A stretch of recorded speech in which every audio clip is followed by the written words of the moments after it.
Salut tout le monde, ici Mathieu Desroches. Je poursuis ma série de conseils en fait pour vous aider à reprendre le contrôle de votre boîte de courriel. Aujourd'hui, j'aimerais adresser un petit sujet, des fois une source de frustration. Vous savez, des fois, on envoie des courriels et on ne reçoit pas de réponse, ou du moins, on ne reçoit pas la réponse à temps.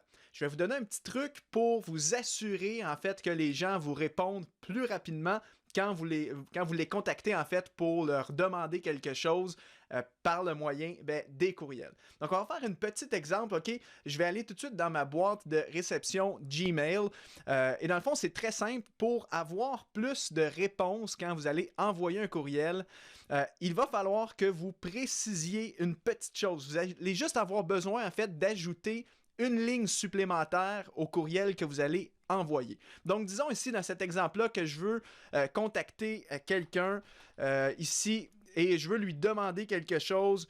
Donc, le titre de mon courriel serait comme « Demande projet Y » par exemple. Et puis là, je copie-colle un texte que j'ai déjà écrit. Disons, ça c'est ma demande. Alors, je dis à la personne « Salut, j'espère que tu vas bien. Dis-moi, est-ce que ce serait possible pour toi de m'envoyer un compte-rendu détaillé du projet Y? J'aurais besoin de savoir où nous en sommes pour faire un suivi avec le comité. » Voici la ligne que vous devez ajouter dans chacun des emails pour lesquels vous faites une demande à quelqu'un. Vous rajoutez ici la ligne « délai », 2 petits points, avec une phrase dans laquelle vous précisez la date limite à laquelle vous avez besoin d'une réponse. Donc ici, j'ai dit délai, 2 petits points. J'en aurai besoin au plus tard ce jeudi à 17h, s'il vous plaît.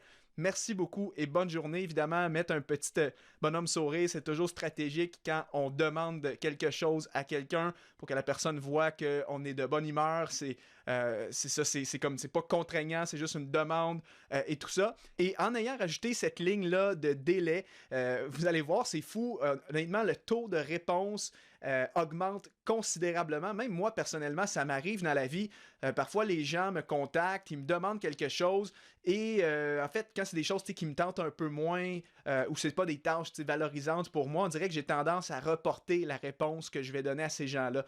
Par contre, quand les gens me font ce truc-là et que dans leur email, ils me précisent, mettons surligné en gras, j'aurais besoin d'une réponse au plus tard ce lundi, croyez-moi, naturellement, je vais mettre ça dans ma to-do list ou peut-être même le planifier dans mon agenda pour faire l'action qui m'a été demandée dans le bon moment. Je l'ai vécu justement il y a à peine quelques jours. J'avais demandé à quelqu'un de venir participer à une entrevue sur mon podcast Productif au quotidien.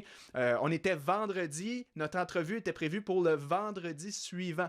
Et j'avais toujours pas envoyé comme toutes les lignes directrices de l'entrevue à la personne. Et la personne m'a écrit le vendredi avant l'entrevue, une semaine avant, pour me dire « Salut Matt, j'aurais vraiment besoin que tu m'envoies les détails de notre entrevue de podcast. J'en ai besoin au plus tard lundi prochain en début de semaine. Merci. » Qu'est-ce que vous pensez que j'ai fait lundi matin à la première heure? Parce que la personne m'a demandé un délai dans son courriel. La première chose que j'ai fait, le premier email que j'ai envoyé de la semaine, c'était les informations à cette personne-là. Donc, en gros, voilà le petit truc. Donc, quand vous voulez avoir des réponses plus rapidement sur les demandes que vous faites par courriel, précisez toujours dans une ligne de votre courriel le délai de réponse maximal. Vous allez voir, ça marche à coup sûr. Et ça, même si vous n'êtes pas le patron, même si vous êtes juste un coéquipier, un collègue, ou si vous faites ça avec un fournisseur quelconque ou un de vos clients, vous allez voir, ça fonctionne. Donc, essayez ça, dites-moi ce que vous en pensez. Et si vous voulez aller plus loin avec votre gestion des emails, découvrir d'autres trucs comme celui-ci, je vous invite à jeter un coup d'œil à ma nouvelle formation, la méthode zéro courriel, qui est un programme de formation en ligne avancé, où est-ce que je vous livre vraiment une méthode complète pour organiser votre boîte mail, vider la boîte de réception, reprendre le contrôle et surtout développer des pratiques d'excellence comme ce que je viens de vous partager dans cette vidéo pour mieux gérer vos courriels et être plus efficace. Donc voilà tout le monde, à la prochaine!